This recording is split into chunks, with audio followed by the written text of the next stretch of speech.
Ya, vamos a continuar donde estábamos la semana pasada. Pasamos al capítulo 5 de Juan, al pasaje conocido, el paralítico de Bethesda, un pasaje súper controversial desde muchos puntos de vista. Primero nos vamos ¿no es cierto? Podríamos sintetizar lo que es las controversias que tienen que ver con carácter espiritual, ¿no es cierto? Una persona que está en un lugar físico donde hay 5 pórticos, ¿no es cierto? Que se llama la puerta de las ovejas y había un estanque donde había una multitud de enfermos, y vamos a ahondar en eso porque estaban ahí, y que había un ángel que descendía y que agitaba el agua. Esto tiene un montón de crítica textual, lo vamos a ver después, porque hay versiones donde ciertos pasajes de esto no aparece. Es un pasaje de la escritura como algunos que andan dando vuelta por ahí que son bastante controversiales, ¿ya? Y esto no es para que nosotros podamos empezar a pensar que la Biblia contiene errores, sino que son pasajes que con el tiempo fueron, ¿no es cierto?, los copistas agregando algunas como notas al margen y que después se transformaron en versículos. Hay que entender que el tema de los versículos es bastante reciente y de los capítulos. Por tanto, cuando pasa eso, y cuando se da este orden, por ahí, cuando se empezaban a copiar las Biblias, estas notas al margen, que eran como explicaciones culturales inclusive a veces, empezaban a transformarse como parte del texto. Influyen, no influyen, pero como uno tiene que hacer un estudio sistemático y profundo de la escritura, cuando uno empieza como a estudiarlo se da cuenta que hay cosas que no están.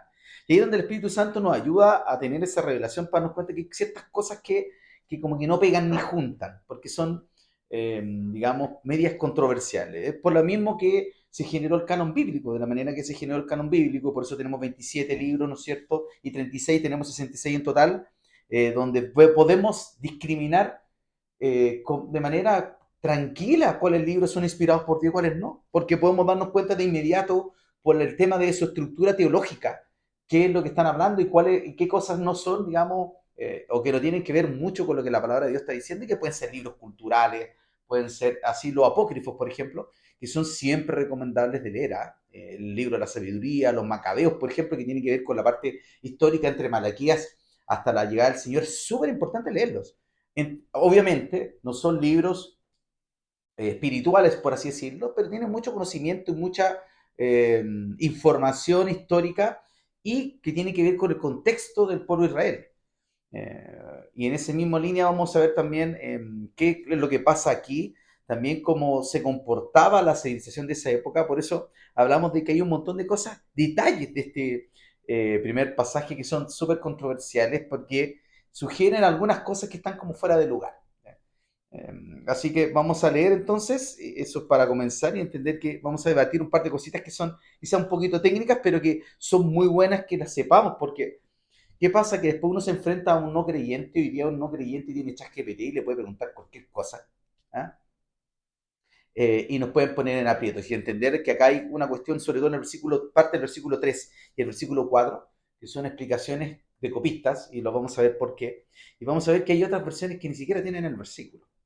Nos vamos a dar cuenta que eso se fue corrigiendo en el tiempo y lo vamos a explicar, así que tranquilos con eso. Pero primero vamos a leer del capítulo 5 del versículo 1 al 18. Dice, después de estas cosas había una fiesta de los judíos y subió Jesús a Jerusalén. Recordemos que Jesús venía, ¿no es cierto?, desde lo que era el capítulo 4.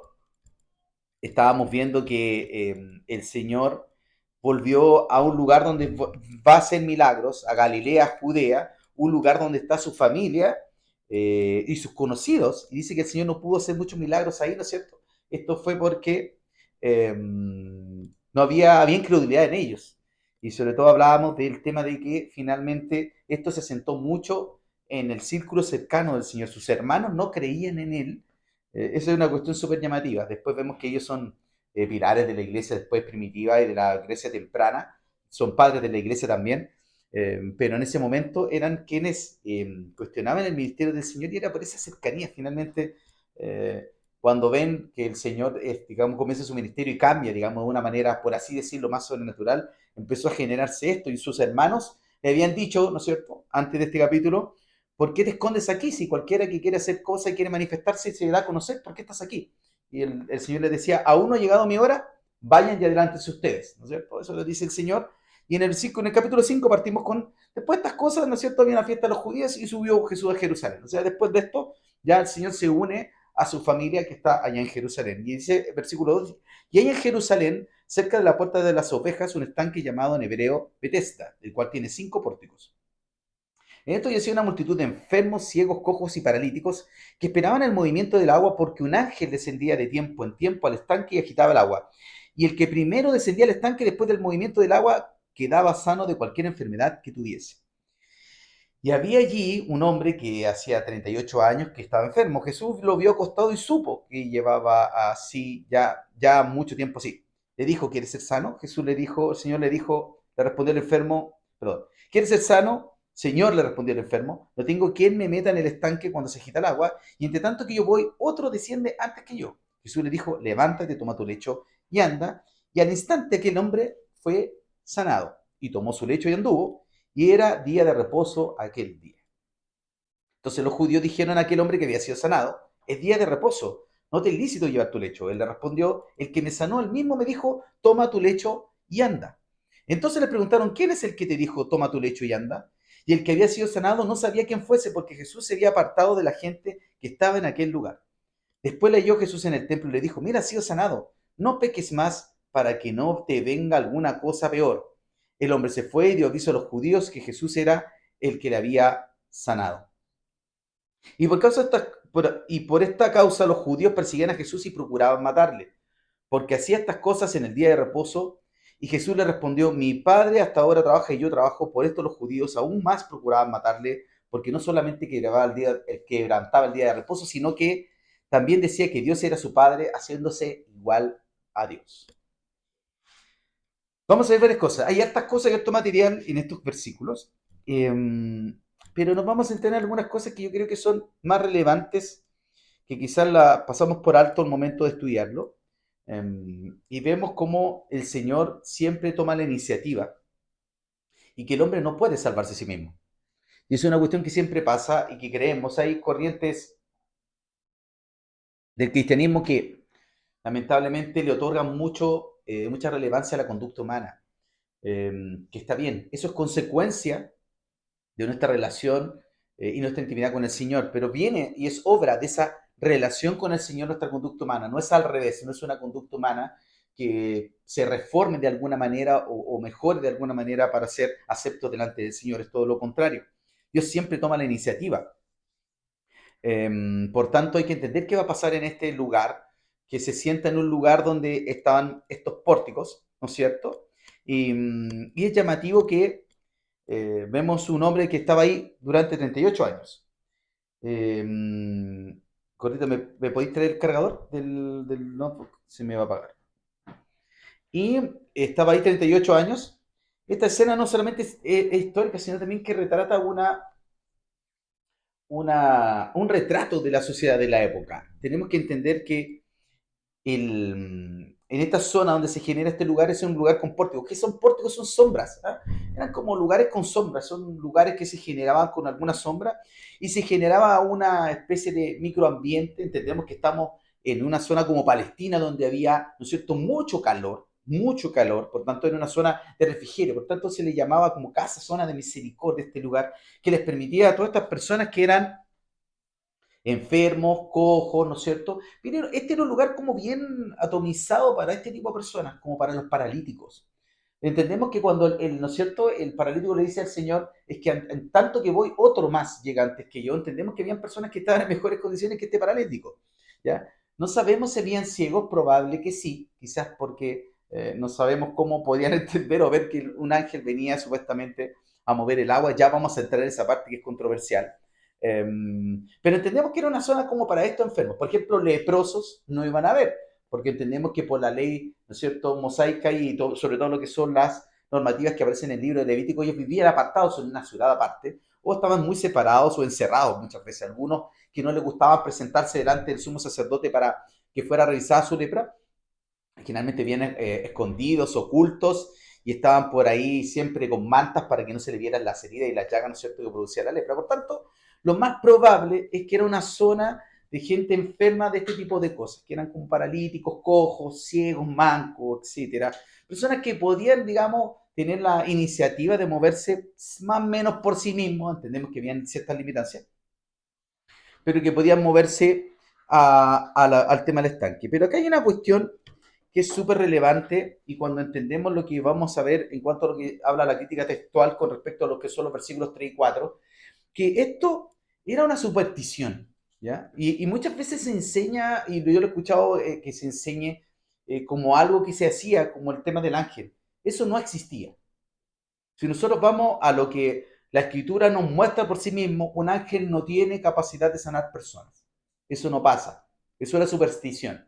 Por tanto, vamos a entender que lo que pasaba ahí, eso que habla, es un relato, es una copia del margen, ya vamos a ver el por qué. Esto pasaba, pero era una superstición, no era verdad, no había un ángel que sanara, que moviera el agua y que la gente sanara. Solamente que la gente se aferra a este tipo de cosas y hay que tener cuidado con estas cuestiones que vamos a ver también con lo que pasa mucho con el sionismo, con el cristianismo cultural y sobre todo cómo aferrarse a temas como el judaísmo, que el judaísmo tiene mucho de misticismo. Quizá el judaísmo puro, quizá que está más atado a la escritura, puede ser un poco más llevadero para nosotros, pero al resto no. Y el resto es puro misticismo. Ellos tienen la cábala y tienen un montón de otros libros donde son casi espiritistas. ¿Ah? Ojo con eso. Hay otra crítica que se le hace a este pasaje, al primer versículo, porque dice, y hay en Jerusalén, y como esto fue escrito tardíamente, recordemos que primero se escribe Marcos, después se escribe Mateo, Lucas, al último se escribe Juan. Eso es más o menos lo que todos estamos de acuerdo con respecto a lo que es los tiempos que se escribieron los evangelios. Por lo tanto, cuando Juan dice, y hay en Jerusalén, eh, algunos que son un poquito teólogos liberales dicen que hay un error, y sobre todo con la complejidad que hay en este pasaje, que lo vamos a ver, dicen que esto puede ser agregado después. Y hay que entender que el apóstol Juan ocupa la narración en forma presente para poder darle un énfasis, para poder hacerlo más vívido, para hacerlo como en tiempo real. Y lo ocupa muchas veces, el Señor dice, yo soy, y Jesús dice, no, en el otro evangelio dice, el Señor les dijo, Jesús les dijo, acá generalmente y responde el Señor, responde, no lo usa más en tiempo presente, pero es una forma de hacerlo literariamente más atractivo, más vívido. La puerta de las ovejas aparece en Nehemías 1, narrado también. Acá el profeta también lo narra, por tanto es un lugar que conocían los judíos, por eso que Juan lo señala. Y hablamos que los pórticos, los 5 pórticos, eran 5 techos que daban sombra a un lugar que obviamente tenía mucho calor y eso les permitía a los vagabundos y desechados estar ahí, porque teníamos que entender que toda la gente que tenía relación con las enfermedades se transformaban casi en pordioseros, en gente de la calle. No es como ahora que si uno tiene una invalidez, tienes un tipo de ayuda social. En ese tiempo, si tú quedabas manco, cojo, ciego, paralítico, eras un vagabundo. Te transformabas prácticamente en un vagabundo. Entendemos finalmente, como decíamos, que hay otra controversia con respecto a lo que es la escritura del libro de Juan. Quizás muchas veces no se dice y hay que entenderlo cuando entramos a este capítulo que es controversial, que si bien es cierto, nosotros hablamos del Evangelio de Juan, no sabemos realmente si lo escribió Juan. ¿Ya? Eso hay que entenderlo súper claro. No hay ninguna evidencia clara porque Juan nunca se nombra a sí mismo en el Evangelio, sino que habla como el discípulo amado. Eh, por tanto, no es que Juan no tenga nada que ver, el apóstol, sino lo que tiene que ver ahí es que posiblemente escrito, y la mayoría de las corrientes hoy día, ya con los nuevos, ¿no es cierto?, con los nuevos códices que hay, con una forma de poder entender que hay ahora instrumentos y pergaminos más antiguos que los que usaron, por ejemplo, lo usó Casiodoro de Reina, que esto también puede haber sido escrito por una comunidad juanina. ¿Qué es una comunidad juanina? Los discípulos de Juan directos. Creen muchos y quizás estamos llegando hoy día en este tiempo a creer más, que fue escrito por una comunidad juanina que directamente por el apóstol Juan. ¿Ya? Porque hay formas literarias que van cambiando, cosas que como que se conectan y después como que cambian. Por ejemplo, estamos en la boda de Caná y aparece otra cosa, vuelve a hablar Juan, después vuelve a hablar el Señor, es como raro. Entonces se cree que esto fue como armado después por esta comunidad juanina y que eran enseñanzas de Juan que ellos lo tomaron y lo hicieron como el Evangelio de Juan. Y esto no es nada de raro, porque en la antigüedad se ocupaba mucho que los discípulos de un rabí, de un mentor, escribieran a nombre de él. Era muy normal, ¿ya? Era muy normal, no era una herejía ni una suplantación, ¿ya? Era algo muy normal. Por tanto, el Evangelio de Juan podría ser más que todo una recopilación de las enseñanzas directas que Juan les contaba a sus discípulos. Por eso que hay mucha nota al margen y cosas por el estilo, ¿ya?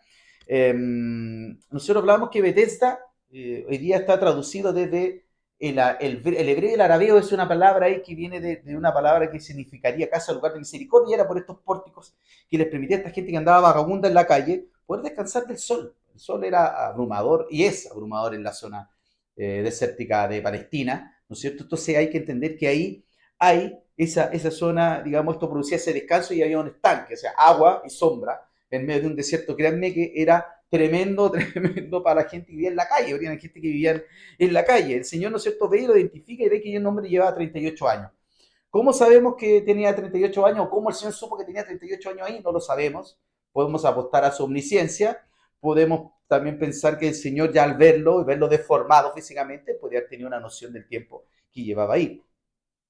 Y tenemos que entender lo que sentimos que los tipos de personas que deberían estar ahí tener sido cojos, ciegos, mudos, cosas por el estilo, paralíticos, leprosos, obviamente no, porque por la ley levítica, ¿no es cierto?, ellos tenían que estar fuera de la ciudad. Um, entonces vemos que se da esta situación con un leproso que está ahí y el Señor va directamente a ese leproso. Es llamativo el hecho que este paralítico es sanado por el Señor en un lugar donde había muchos paralíticos y muchos enfermos. Y la Escritura no nos muestra que el Señor sane a todos. No es que hizo una cola y empezó a sanar. Sanó a ese hombre en particular. Y el libro del Evangelio de Juan, como lo vimos la semana pasada, es un evangelio que nos muestra señales. No hace énfasis en los milagros. Hay 7 milagros solamente en el libro de Juan. Hay 7, de los cuales todos tienen un porqué. Todos tienen un porqué de demostrar el corazón humano, como de descubrirlo. No tiene la misión de mostrar al Jesús sanador como lo hace el Evangelio de Marcos, y que puede ir por ahí en cierto sentido Mateo y Lucas, sino que lo busca mostrar como Dios, y como Dios conocía el corazón de los hombres. Vimos como en el capítulo 2, ¿no es cierto?, cuando termina lo que pasó en la boda Caná, el Señor dice que, perdón, el apóstol dice que el Señor conocía a todos los hombres y no tenía necesidad de que nadie dijera nada de los hombres, pues él sabía lo que había en el corazón del hombre. Vimos que el Señor le respondía a Nicodemo en el capítulo 3 con lo que había en su corazón, con lo que necesitaba en este caso el fariseo, que era nacer de nuevo. Le contesta a la mujer samaritana también con lo que había en su corazón para llamarla al arrepentimiento. Vimos después también en el final del capítulo 4 que el Señor le responde a sus hermanos de acuerdo a su incredulidad y a la incredulidad de sus amigos y seguidores, digamos que no eran los discípulos, sino que eran personas de su entorno que no creían en el ministerio del Señor. Por tanto, aquí también el Señor hace algo súper puntual, estratégico, con respecto a cómo empieza a revelar también quién es Él. Entonces usted le pregunta en este caso al paralítico, ¿quiere ser sano? Y la respuesta también es como parecida a lo que nos pasó con la mujer samaritana, cuando la mujer samaritana responde con el legalismo religioso, ¿no es cierto? Este es el pozo de Jacob, acá nuestros padres dijeron que teníamos que venir y adorar.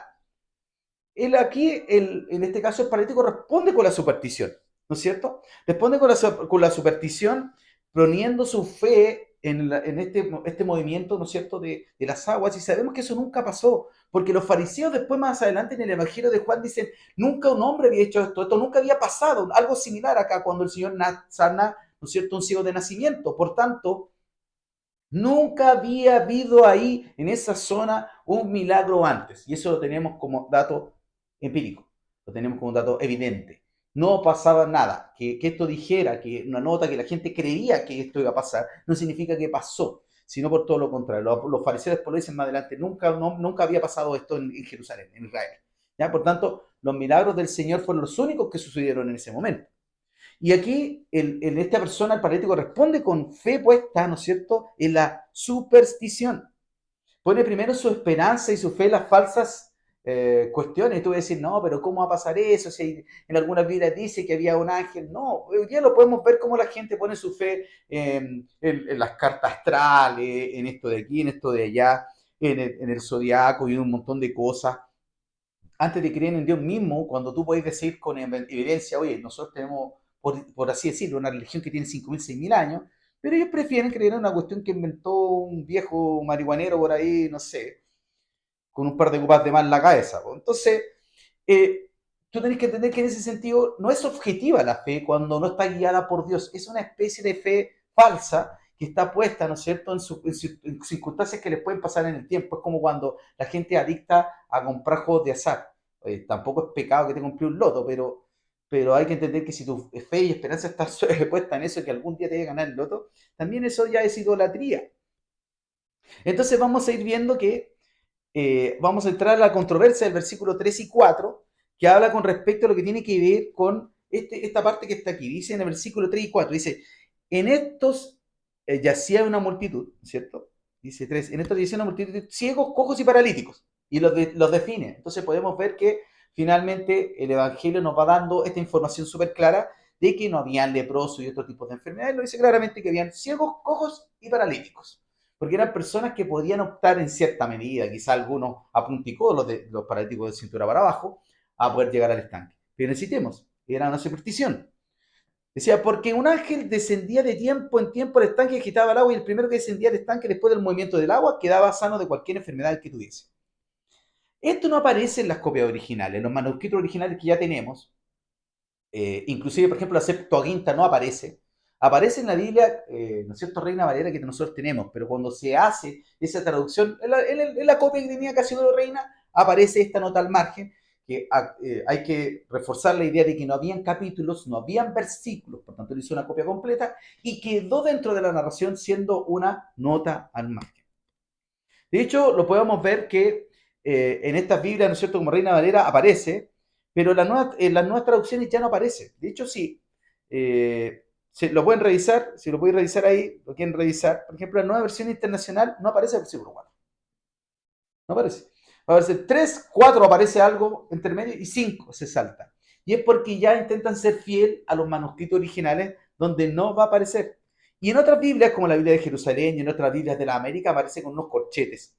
Y después abajito en el pie dice que estos podrían ser, ¿no es cierto?, notas del copista. Aparece claramente. Hoy día todas las traducciones modernas ya no incluyen el versículo 4 para nada. Se saltan del 3 al 5. Y es para mantener el orden con otras versiones, para que no se desordene, se deja así. ¿Ya? Por tanto, ya está totalmente comprobado que es una nota que agregaron escribas, como dejarlo para que entendiesen el que está leyendo, y esto tuvo que haberse hecho muy tempranamente en algún códice por ahí, para que la gente entendiera lo que estaba pasando. ¿Por qué habían enfermos esperando en un estanque? O sea, es decir, ¿ya qué hacen ahí? Ya, sí, puede ser por refrigerio, puede ser por la sombra, puede ser porque era cómodo y era un lugar donde ellos podían estar de cierta manera un poco más tranquilos. Pero esa esperanza claramente estaba puesta en esta superstición y le hicieron explicar, quizás era algo que por ahí Juan, a través de sus discípulos, que fueron muchos, muchos, muchos, muchos, quizás el más, el que dejó más discípulos, es súper importante. Juan dejó una cantidad de discípulos importantísima, que fueron muchos padres de la iglesia y hay que entender que también que fue el que vivió más, directamente de los apóstoles, ¿no es cierto? Fue el que falleció de edad. Entonces, por tanto, tuvo la posibilidad de crear o generar muchos más discípulos. Entonces, en ese sentido, hay muchos discípulos Juan repartidos y creen que por ahí esta información que cuando se hizo el Evangelio no quedó y se quedó como un dato que quizás Juan explicaba, algunos de los copistas en ese tiempo tuvo que haberlo agregado como para información. Ya esto pasaba porque se creía que. Y quizás por ahí se fue deformando un poquito. Ahora, ¿es relevante? No es relevante, porque sentimos y nosotros creemos en la inerrancia de la Escritura y entendemos que el Señor no nos está dejando que eso esté ahí por una cuestión llamativa o que empecemos a creer que los ángeles hacen ¿no es cierto? Milagro. Ninguna persona, por lo menos yo, que conozca, crea digamos, que tiene una teología más o menos sana, que crea que viene un ángel a hacer un milagro a su casa o cosas por el estilo. Yo sé que he escuchado cosas así, sobre todo de la gente que cree en el Evangelio de la prosperidad, en los apóstoles y ese tipo de cosas, que ellos creen siempre en las batallas espirituales de una manera distinta a la que las vemos nosotros. Y creen estas cosas, pero en general una persona que tenga una doctrina relativamente sana sabe que un ángel no tiene permitido sanar personas. ¿Ya? Entonces tenemos que entender que esto, además, no es teológicamente concordante con la escritura, ni siquiera con el Evangelio de Juan, entendiendo que el Evangelio de Juan pone toda la potestad en Jesús. ¿Para qué va a necesitar que un ángel venga? Y ahí tenemos que entender que lo que hablábamos como introducción hace un poquito, lo que hay que tener cuidado con el sionismo y el misticismo que tiene el judaísmo. Ojo, hay que tener mucho cuidado. Yo a veces veo hermanos que tienen una especie de idolatría ya con Israel. Israel tiene una ventaja, fue el pueblo de Dios, por ellos viene el Mesías. Abraham, ¿no es cierto? El padre iba a ser bendito, en él iba a ser bendita todas las naciones de la tierra, no solamente Israel. Israel tiene un rol fundamental en la escritura, lo sabemos. El Señor fue judío, pero eso es una cosa y lo otro ya cae en un sionismo desbordado. Ya cuando todo lo que tenga con Israel es casi una cuestión, eh, no sé, andar con banderas de Israel y todo ese tipo de cosas, lo encuentro un poco extremo. ¿Ya? Lo encuentro un poco extremo, no lo comparto, soy directamente claro, porque el judaísmo tiene muchas cuestiones místicas. Tiene la cábala, tiene numerología y un montón de cuestiones que son satánicas. Y hay que entender que el judaísmo es una religión falsa.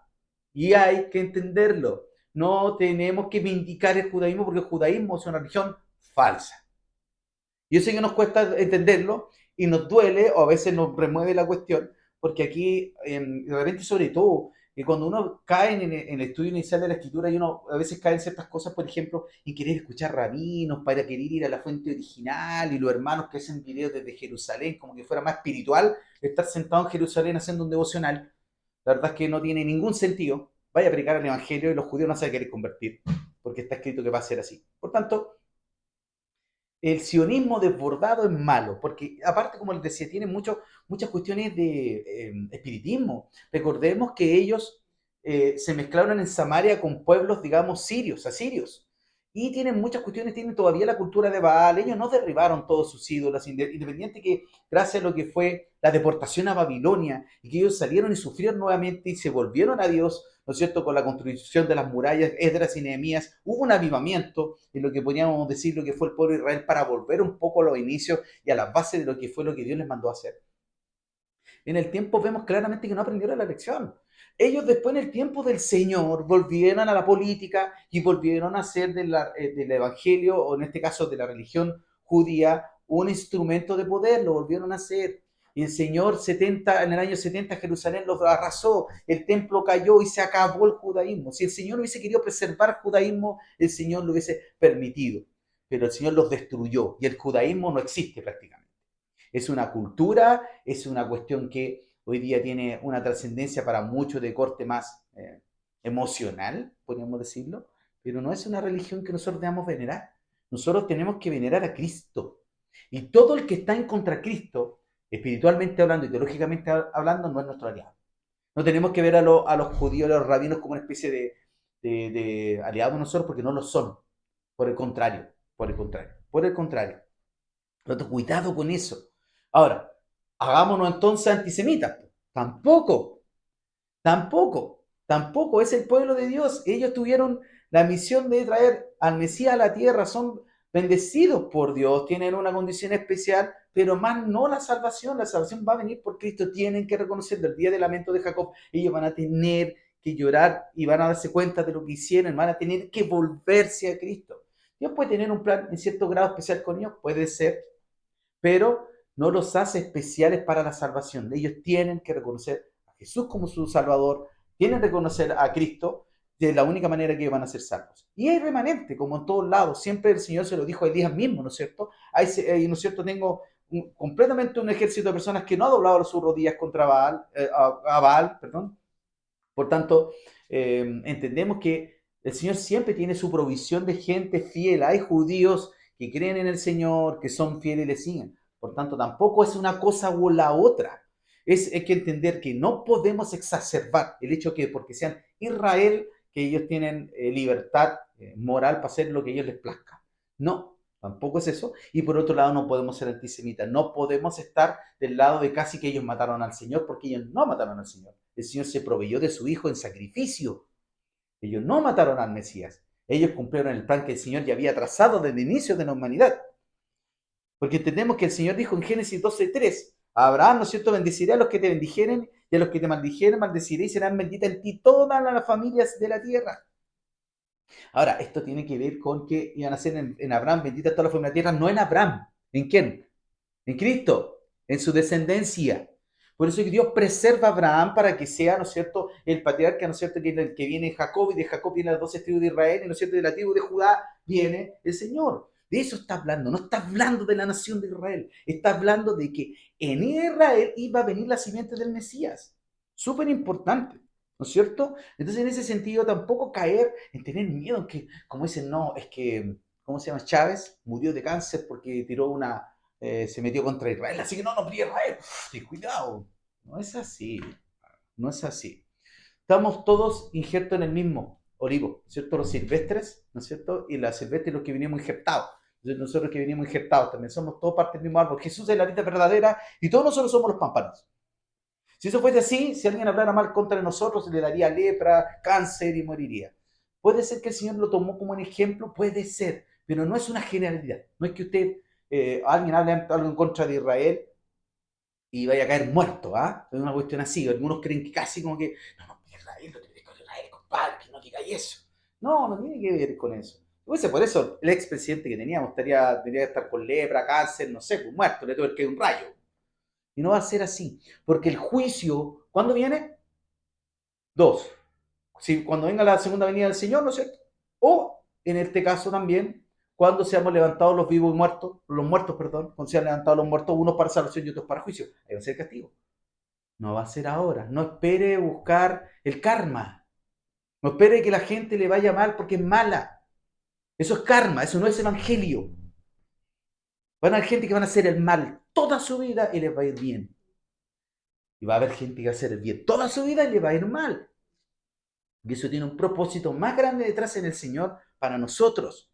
No es karma, no es karma. Por favor, no mezclemos. Y todas estas cuestiones de cultura orientales se nos meten en el Evangelio y sobre todo también con temas del judaísmo. Ojo con el tema de la cábala. Cuando los hermanos quieren siempre usar el número 12, el número 7. Oye, brother, ¿qué pasa? Eso es ya eliminación. Y si nosotros somos cristianos y estamos entendiendo que nosotros seguimos a Cristo, esas cuestiones tenemos que sacarlas del cuerpo. Obviamente que uno tiende a hacer esas cosas, le tiende a costar el número 7, el número 12, estas cuestiones por unas cuestiones que aparecen en la Biblia, los 10, los 5, los 3. ¿Ah? Pero tú no puedes creer que porque pusiste en un número en un loto, el 3, el 7, el 10, el 12, te vaya a ganar el loto. No sé. Entonces, ¿qué pasa? Que esa cuestión se infiltra, porque ellos creen eso. Ellos creen eso. De hecho, si tú ves a un judío, en generalmente te va a tomar un versículo y le va a tomar como 100.000 contextos por lo que significa el nombre del tipo, qué significa esto de aquí, esto de allá, y que que todos los él hablan de Dios y los que terminan de otra manera son del diablo. Entonces, ojo con eso. También hay que tener cuidado y resguardarse, dar un pasito más atrás, meternos primero en el estudio sistemático de la escritura, dominar doctrinas básicas. Si todavía no sabéis cómo explicar la Trinidad, no te andéis metiendo en raíces de palabras hebreas, pues, si no tiene ningún sentido. Entonces, primero, piano, vamos primero a Cristo y el crucificado, después aprendamos lo que quieran decir referencialmente o qué significan los rituales del libro Levítico con respecto a esta época. Mejor primero estudiamos a Cristo, ¿no es cierto? Dominamos la doctrina de Nueva Testamentaria y de ahí todo, porque toda escritura es apta, ¿no es cierto?, para enseñar, para redarguir, ¿no es cierto?, para corrección, está perfecto. Pero tenemos que entender primero, empezar por Cristo, que es nuestro Salvador. ¿No es cierto? Y después vamos viendo ahí que eh, nos vimos que en el, ¿no es cierto? Por ejemplo, volviendo al tema de la crítica textual, que el versículo 3 se salta al 5. Por ejemplo, en la NBI dice, en esas entradas se hallaban tendidos muchos enfermos, ciegos, cojos y paralíticos. 4, no sale nada. 5, entre ellos se encontraba un hombre que llevaba enfermo 38 años. ¿No ven? No aparece el ángel que movía el agua, ¿ya? Porque ese misticismo es parte de la superstición. ¿Ya? Y que hay una explicación que tiene que ver, ¿no es cierto?, del copista para entender por qué estaban ahí. Pero no era el foco de entender poner el hecho de una sanidad de lo que sea un ángel, sino lo que la gente creía. No era lo que realmente pasaba. Y ahí hay que entender eso. Por eso que se saca hoy día la crítica textual, porque no vienen los manuscritos originales, los más antiguos que tenemos, que son las primeras copias, las más antiguas que tenemos. Entonces vamos viendo que también después esto empieza a avanzar y el paralítico le responde al Señor con que, oye, no tengo quien me lleve, antes que yo vaya, alguien va, alguien me gana ahí, el quien vive.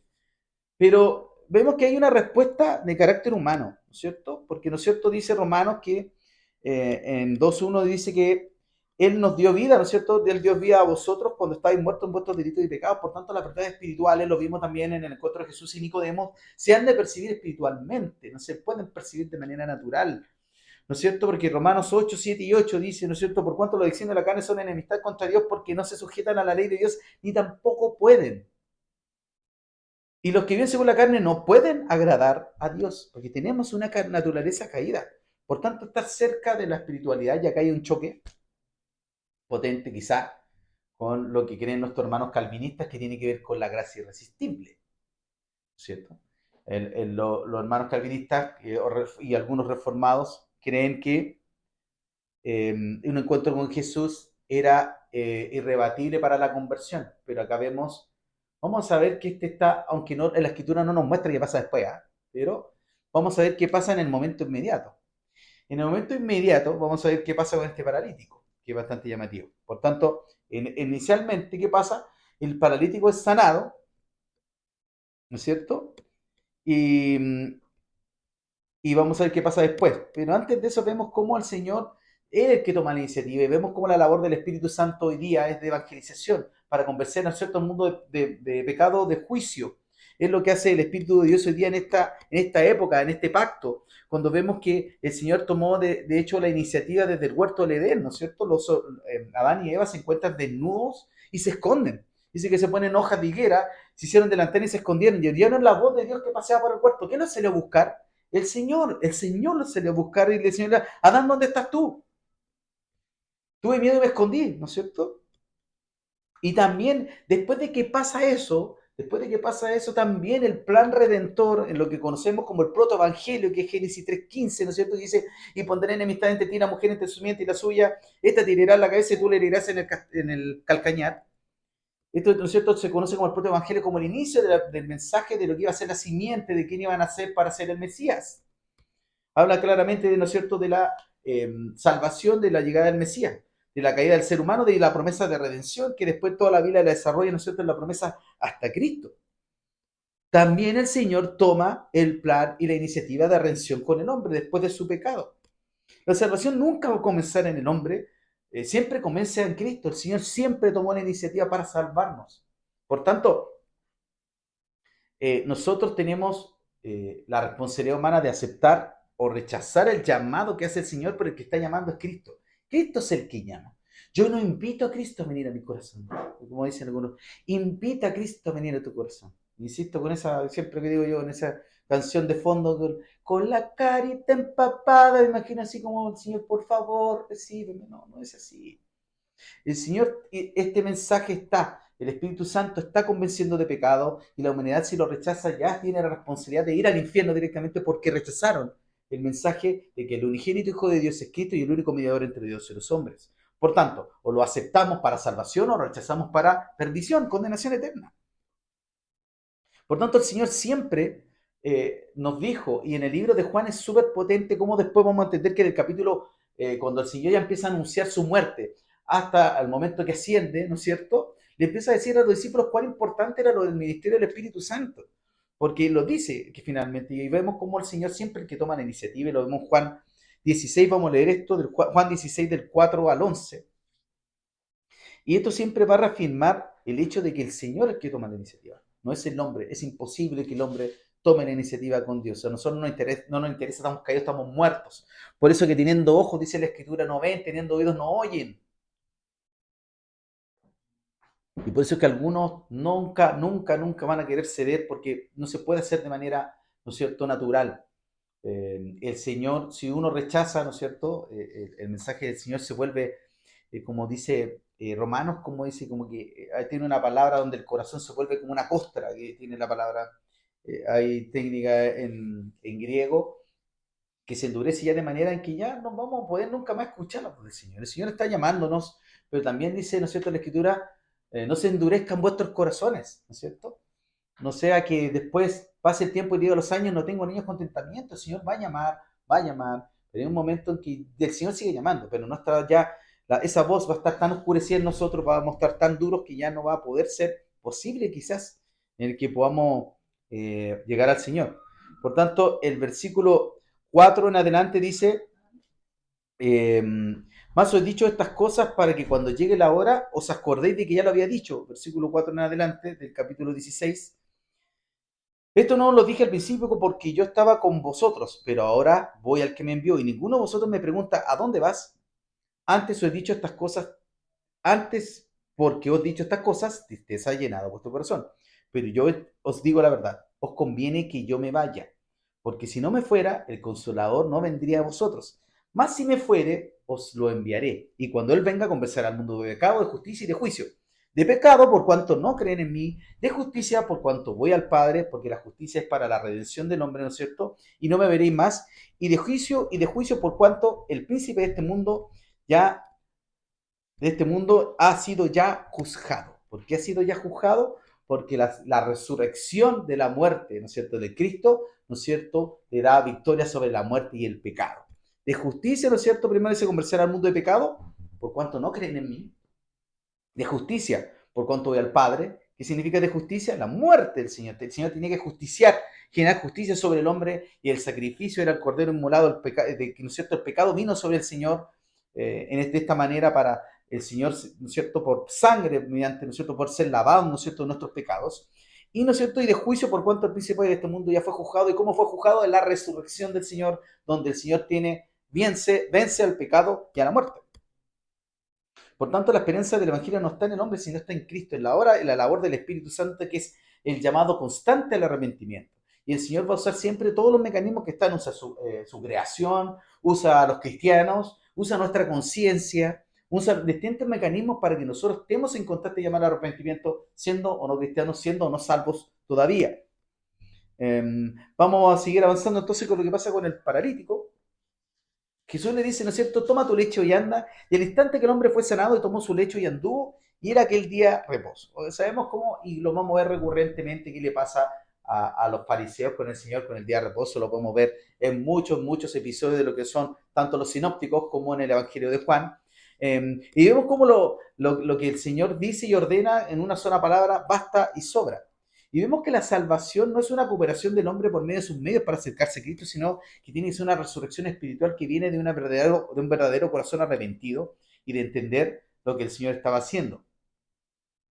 Y tenemos que tener peligro también con el legalismo, que finalmente se puede instalar en nosotros cuando pasa en la religión. Y esta es una de las cosas que puede pasar con el cristianismo cultural, que hoy día está, digamos, haciéndose tan de moda el cristianismo en la sociedad. Y creo que va a haber un avivamiento en el cristianismo, pero va a haber mucho de lo que va a ser culturalmente aceptado, que va a ser para moralidad, que va a ser para sentirse aceptos delante de Dios por nuestras propias conductas, quizá algunos, por sus propias conductas, y van a estar los que realmente van a querer acercarse a Dios de un corazón sincero, ¿no es cierto?, y poder seguir a Cristo como corresponde. Porque eso va a ser, es así, lo vemos. El cristianismo es repudiado, perseguido, el cristianismo se vuelve boom. Y lo vemos en la historia, pero repetirse un montón de veces. Por tanto, es probable que si esto pasa 5 o 10 años de avivamiento, va a tener 5 o 10 años de persecución. Y esto va a ser así. Entonces, ¿qué pasa? Que los judíos, ¿no es cierto?, van y le preguntan al hombre que había sanado, ¿no es cierto? Oye, le dicen, no, oye, no te es lícito llevar tu lecho en un día de reposo. ¿Cierto? Responde, el que me sanó me dijo, toma tu lecho y anda. Entonces le preguntaron quién había sido el que le había sanado, y él no tenía idea quién había sido, ¿no es cierto? Y acá vemos como los religiosos, en vez de celebrar un milagro de una persona que estaba 38 años lisiado, van y ejecutan el tema del legalismo para criticar lo que el Señor estaba haciendo. Obviamente el nombre del Señor ya se estaba haciendo conocido. Vimos en el capítulo anterior que la gente en Judea y en Galilea venían a esperar al Señor, no por quién era, sino por los milagros que hacía. Importante, entonces vemos cómo al final pasa lo mismo aquí, pero de otra manera, que su nombre se estaba haciendo conocido y Jesús estaba en Jerusalén, y que finalmente ellos buscan aplicar, en vez de esto, ver qué estaba pasando y qué Dios estaba haciendo, van y ejecutan la ley. Por tanto, buscaban siempre justiciar a Jesús de una manera legalista, en vez de celebrar o glorificar a Dios por los milagros que estaban sucediendo. Por tanto, podemos ver que la ley nunca va a salvar. Insisto, cuidado con el judaísmo, cuidado con el sionismo. No somos antisemitas ni sionistas, somos de Cristo. Y obviamente vamos a tener una simpatía especial por Israel, obviamente, porque estudiamos la escritura y Israel no aparece todo el día y todo el rato, pero eso es una cosa, y lo otro es caer en un sionismo. Por tanto, la gracia redentora de Cristo es el único camino a la salvación, no porque usted vaya a Jerusalén y quiera bautizarse en el Jordán, y que todas esas cuestiones son ricas. Una de las cosas que yo quiero hacer, por lo menos personalmente, es ir a la ciudad santa, como le dicen, ¿eh? Pero eso es la cuestión, que uno quiere ir y va a tiene un grado romántico, nostálgico y todo lo que tú quieras, pero lo que salva es Cristo. ¿Ah? No es porque te traigáis una tierrita de Jerusalén vaya a ser más santo. ¿Ya? Entonces, vemos como la ley era un ayo. ¿Qué significa un ayos? ¿No es cierto? Un ayo era la palabra donde viene pedagogo. ¿Ya? Esa es la palabra que dice Gálatas, ¿no es cierto? Capítulo 3, versículo 24, dice, de manera que la ley ha sido nuestro ayo para llevarnos a Cristo a fin de que fuésemos justificados por la fe. ¿No es cierto? La palabra es muy específica. Ayo es pedagogo. ¿Y qué significa? Era como un tutor, un guardián. ¿Ah? Alguien que generaba disciplina y que finalmente los judíos no supieron reconocer. La ley estaba, era imperfecta, era para llevarlos a Cristo. Sin embargo, ellos no pudieron entender que la ley estaba puesta para esto, que la ley era para, que actuaba como un ayo, ¿no es cierto?, como un pedagogo, para mostrarles el pecado que ellos tenían, como dice el libro de Romanos, yo sin saber cómo voy a robar, porque saber que robar es malo, porque a veces dice el mandamiento, inclusive es opción de caer. De la misma manera, la ley era disciplina, era un límite, era un marco, ¿no es cierto?, jurídico, por así decirlo, donde ellos podían tener cierta conducta que agradara a Dios. Entendemos que era otro pacto. De esa manera, la ley, ¿no es cierto?, era un pedagogo que le mostraba el camino, le mostraba su pecado, restringía y guiaba a Cristo, pero no salvaba en sí. Por tanto, tenemos que tener cuidado con eso, con el querer tener conocimiento vano, el conocimiento que va a ser salvífico para nosotros, de salvación, de santificación, va a ser todo lo que nos lleve a Cristo a su intimidad. No netamente, vimos lo de la crítica textual del versículo 3 y 4, pero estos son datos que tenemos que manejar quizás por ahí para la defensa de nuestra fe o para algún ateo muy letrado. Pero son cosas que tenemos que entender como cultura general, pero lo que nosotros tenemos que buscar es una intimidad con el Señor, no empezar a buscar arqueología, no empezar a buscar genealogías, qué significan los nombres, que pueden servir. Y si usted tiene mucho tiempo libre, hágalo. No es malo. Pero si usted le va a dedicar 10, 15 minutos a la Biblia, en vez de estar mirando videos de TikTok, de arqueología, etcétera, etcétera, busque la Biblia, lea la Escritura. En ella hay salvación, guía y vida eterna. Y vemos cómo esto fue siempre parte del pueblo judío. Ellos eran muy estrictos con su ley. Y lo podemos ver inclusive en Jonás, ¿no es cierto? En el capítulo 4, eh, que es un capítulo llamativo, pasan un montón de cosas. El Señor hace crecer una calabacera. Juan se enoja y dice, estoy enojado hasta la muerte. Le dice al Señor, le responde de manera muy desafiante. Y le dice, bueno, y ahora el Señor le dice, ¿no es cierto? No, esto es lo que decía yo, estando en mi tierra, ¿para qué me traes? ¿Para qué? Si yo sé que tú eres un Dios clemente y piadoso, y tardo en enojarte y grande en misericordia, y que te arrepientes del mal. ¿Para qué me dice, ahora quítame la vida? Así que, ¿para qué? ¿Por qué estaba enojado Jonás? Porque Jonás sabía que el Señor lo iba a perdonar y que lo hizo ir para allá y que lo hizo estar al lado de los asirios, de los sirios ahí en Nínive y que se iban a salvar y que al final iba a ver cómo eran. Y era un tema casi de racismo, así, casi una cuestión, o de clasismo espiritual, teológico, como usted quiera llamarle. Y el Señor le dice, ¿y por eso te molestas tanto? Y en el versículo 10 al 11, 10 y 11 pasó algo que ayer anoche estudiándolo me voló la cabeza. Y esto es importante, porque nosotros vamos a tener que lidiar con la gente que va a simpatizar hoy día con el cristianismo, por la moda del cristianismo cultural. Y vamos a tener gente que va a oponerse directamente, que van a ser antisemitas, anticristianos y todo, porque esa gente todavía existe. Sobre todo la gente que está muy vinculada a la izquierda, muy progresista, muy extrema al lado del comunismo, donde el cristianismo es un enemigo directo y eso hay que ser súper objetivo y claro decirlo, no estoy hablando de política. No estoy diciendo que nosotros debamos ser de los libertarios y ninguna cosa por el estilo, para nada. Pero sí hay que entender que son líneas pensantes que obviamente son anticristianas. Y son como son líneas de pensantes anticristianas. Y aquí vemos que finalmente vamos a tener que también lidiar con ellos, porque todos están llamados a salvación. Ya lo rechazarán ellos o no, pero nosotros estamos llamados en amor a predicar el Evangelio.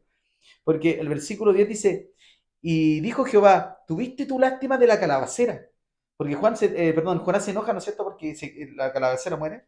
Dice, en la cual no trabajaste, ni tú la hiciste crecer, que en espacio de una noche nació, y en espacio de otra noche pereció. Y el Señor mira cómo ama su creación. Dice, y no tendré yo piedad de Nínive, en aquella gran ciudad, donde hay más de 120,000 personas que no saben distinguir entre su mano derecha y su mano izquierda y muchos animales? Vemos cómo el Señor dice, oye, ¿cómo te vas a enojar contra el impío? Y a veces eso nos pasa, nosotros nos empezamos a enojar contra aquellos que critican o persiguen el Evangelio. Tenemos que amarlo y predicar el Evangelio. Ellos no saben lo que hacen. El Señor mismo les dijo en la cruz, ¿no es cierto? El Señor, perdónalo porque no saben lo que hacen. Y nosotros estamos llamados a instruirnos, pero para que tengamos amor por el perdido. No para llenarnos de conocimiento, inflar el pecho y ser un cristianismo cultural. Nosotros somos superiores. No, por el contrario, es para salvación del perdido. Y vamos a ver aquí cómo después va evolucionando todo esto y vemos al paralítico en el templo. Obviamente, ¿qué tenía que hacer el paralítico? Lo vimos cuando vimos la boda de Caná. ¿Qué tenía que hacer? Tenía que ir al rito de la purificación. Él estuvo mucho tiempo, estaba con heces, con un montón de cosas quizás porque era paralítico. Todas esas cosas para el rito judío estaba contaminado esta persona. Quizás el barba, el pelo estaba sucio. ¿Qué tenía que hacer ellos? ¿No es cierto? Afeitarse, cortarse el pelo y hacer un rito de purificación, de bañarse, ¿no? Como un tipo de como dar una ducha, pero ritual, con un ritual que hacía que esta persona estaba limpia nuevamente para ser parte de la sociedad. Recordemos que lo vimos la semana pasada, que salir de la sinagoga, ser expulsado de la sinagoga no solamente significaba no congregarse con los judaizantes, por así decirlo. Era todo un aparato social, sociológico, gigante. Ahí estaba el trabajo, estaba donde te casabas, estaban los que enseñaban los oficios de la época. Si tú querías ser una persona importante, los que enseñaban eran los fariseos, los saduceos, tenían el control académico también. Entonces, si a ti te expulsaban de la sinagoga, no era solamente dejar de judaizar, era todo el tema cultural, salías, prácticamente eras un exiliado del pueblo de Israel, eras tratado como un gentil. Entonces, ojo, por eso es que a los judíos les daba miedo mucho que los expulsaran de la sinagoga, cuando dice la escritura eso. Pero ¿qué hace el tipo, ¿no es cierto? Lo encontró en el templo, ¿por qué? Porque posiblemente y presumiblemente, y lo más lógico, que estaba haciendo el rito de la purificación. Y el Señor los ve y le dice, mira, has sido sanado. No peques más para que no te venga alguna cosa peor. Y acá hay una cuestión súper llamativa que nosotros podemos concluir. No, no es algo que diga la escritura así, directamente, pero vamos a ver cuál es la reacción cuando, y esto pasa mucho con las falsas doctrinas. Cuando vas a iglesias que tienen falsas doctrinas y tenéis llenos de pololo, de gente que está casada de una manera irregular o viven en pareja de manera irregular, donde este se separó de este y se volvieron a casar en Chacá, de una cuestión increíble. Eso pasa mucho en las iglesias evangélicas de falsas doctrinas y son donde lo aceptan. Una iglesia teológicamente educada, con valores más o menos básicos, no va a permitir que eso pase en la congregación. Por último, lo va a llamar al hermano a terreno y va a decir que aquí no permitimos ese tipo de cosas. Nosotros no podemos. Una cuestión, dice, no, es que nosotros no podemos cerrar las puertas de la iglesia al pecador. Sí, por supuesto que no. La iglesia es para eso. Pero tenemos que entender que está la iglesia para los arrepentidos y está la iglesia también para quienes son lobos vestidos de ovejas que vienen a robar ovejas, finalmente a llevarlos al pecado. Por tanto, esa gente hay que sacarla siempre. Y en este caso vemos que, y a ellos siempre les va a molestar una cuestión, el llamado a la santificación. Siempre cuando tú vayas con una persona que está en pecado constante, que arrastra a otros al pecado, y tú lo confrontes y dices, hermano, si usted es cristiano, tienes que dejar esto, tienes que cambiar esta conducta. Y nosotros pecamos de dos formas. Una, no decirle nada. Eso también es pecado. Si nosotros sabemos hacer lo bueno y no lo hacemos, entonces es pecado, dice la Escritura. Por lo tanto, cuando yo tengo que hacer algo bueno, que es corregir a mi hermano, con la Escritura, no lo que yo le digo, no con lo que yo pienso, sino con la Escritura, estoy también pecando. El pecado es un pecado de omisión. ¿No es cierto? Lo dice, ¿no es cierto? Cuando habla de el libro de Ezequiel, cuando habla de ser, ¿no es cierto?, atalaya. Dice, pero si el atalaya dice, oye, viene el enemigo, tú estás libre de pecado por cuanto avisaste al pueblo de lo que iba a pasar. Pero si tú te callas, la sangre será sobre vuestra cabeza porque no dijiste lo que iba a pasar. Que venía el enemigo, no hiciste nada. Es lo mismo que nosotros tenemos que hacer en la congregación. No tienes que ser pastor, no tienes que ser líder. Si tú ves que tu hermano está en un pecado que le hace mal, es tu deber como misión, como atalaya del Señor, como le gusta a los atalayas, le gusta llamarse a los testigos de Jehová, le gusta el atalaya, tienen, todos sus libros son el atalaya, es llamarlo al arrepentimiento. ¿Y qué hizo el Señor? Lo llamó al arrepentimiento, le dijo, mira, has sido sanado, has visto una obra en tu vida, y esto es lo que pasa mucho cuando hay gente que se acerca a Dios de manera incorrecta. Le dice, no peques más. ¿Qué pasó con el que hizo el paralítico? Fue y lo acusó. Fue donde los fariseos decirle quién era. ¿Se acuerdan que en los versículos anteriores él no sabía que lo había sanado? Después el Señor se encuentra con él y le dice, vete y no peques más. No debe ser que te haya pasado una cosa peor. Y no, esto no tiene que ver con el karma de nuevo. El Señor le está diciendo, vete, no peques más, aléjate de lo que eras, porque aquí tampoco sabemos por qué estaba paralítico. Hay que entender que en la época del Señor no todos eran paralíticos de nacimiento. Podrían haber sido paralíticos por accidentes o por cuestiones que estaban haciendo mal. Anda a saber tú qué estaba haciendo para quedar paralítico. Y el Señor le dijo, vete, o sea, no peques más, no sé qué otra cosa peor te pase. Es decir, ya estuviste tanto tiempo así y fue por algo que te pasó, no lo volváis a hacer. Yo le doy una recomendación, no le tira el karma encima. Esto no es budismo. Pero ¿qué pasa? ¿Qué hace el paralítico? Va y lo acusa y va y le da aviso a los fariseos de que él lo había sanado, que era Jesús. ¿Y saben por qué? Porque lo llamó a la santificación. Dijo, no peques más. Esto pues es algo que podemos concluir, obviamente, lo que estamos leyendo en la narrativa bíblica. Y es importante entender que cuando nosotros tengamos y tenemos congregaciones donde nosotros llamemos a no pecar, tu iglesia no va a ser la más popular. Cuando tú hables que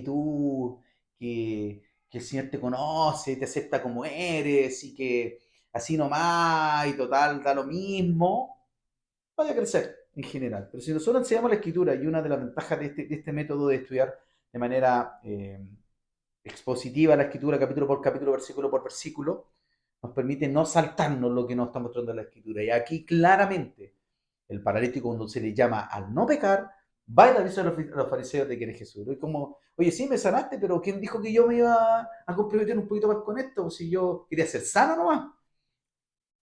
Vemos cómo el Señor narró esto que de manera figurativa del espíritu inmundo que vuelve en Lucas 11, del 24 al 26, cuando habla que cuando un espíritu inmundo sale del hombre, anda por lugares secos buscando reposo y no lo haya. Y dice entonces, dice, volveré a mi casa de donde salí. Y cuando llega la haya desocupada, barrida y ordenada.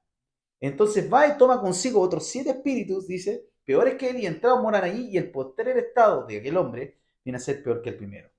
Así también acontecerá a esta mala generación, lo dijo el Señor en Lucas. ¿Qué dice con eso? ¿Qué quiere decir con esto? Que nosotros igual tenemos una responsabilidad en nuestra vida santa, en la santificación. Nosotros tenemos, y ahí si la salvación se pierde o no se pierde, es un debate de otro tema, no me voy a meter ahí, pero sí tenemos el deber de la santificación. Y Filipenses lo dice en el capítulo 2, versículos 12 y 13, dice, por tanto, hermanos míos, como siempre habéis obedecido, no como a mi presencia solamente, sino que mucho más ahora en mi ausencia, ocupado de vuestra salvación con temor y temblor, porque Dios es el que produce así el querer como el hacer en vosotros, ¿no es cierto?, por su buena voluntad. Y el Señor, cuando nosotros estamos en la búsqueda de Él y estamos, ¿no es cierto?, viviendo en intimidad con el Señor, su Espíritu nos da esta fuerza de tener ese querer y ese hacer. Es algo que viene como evidencia. El Señor lo pone el querer y el hacer por este caminar en Él, en querer abordar la santificación. No somos santos, no somos perfectos. No significa que no tengamos luchas con nuestra carne en alguna área, pero eso es una cuestión en la que vivimos en arrepentimiento continuo y que buscamos el crecimiento que nos lleva a la santificación. Y la otra es creer que tenemos licencia para pecar. Y que no, yo soy así, el Señor conoce mis debilidades y ya está. No, no. Ese es un corazón no arrepentido. El corazón no arrepentido, discúlpenme, pero no puede, Dios no puede obrar ahí. Si Dios no está ahí, solamente hay una persona que se congrega, pero no sé si es salvo.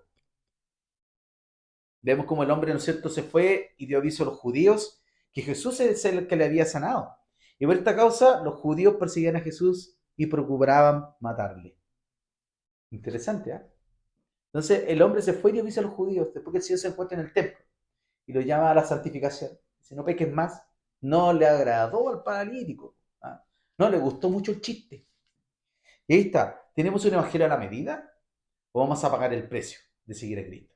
No somos perfectos, no somos perfectos. Pero una cuestión es no ser perfecto y la otra es querer jugar en el límite con el pecado. No podemos vivir en el límite, como dice Eric Smith, no podemos vivir en límite. Tenemos que siempre buscar y resguardarnos en el Señor para poder vivir de manera santa. Ese es el llamado. Y dice que los judíos lo perseguían y procuraban matarlo por el aviso que le dio, ¿no es cierto?, este paralítico. Porque hacía estas cosas además en día de reposo, ¿no es cierto? Y Jesús le respondió a los fariseos, les dice, mi padre hasta ahora trabaja y yo trabajo.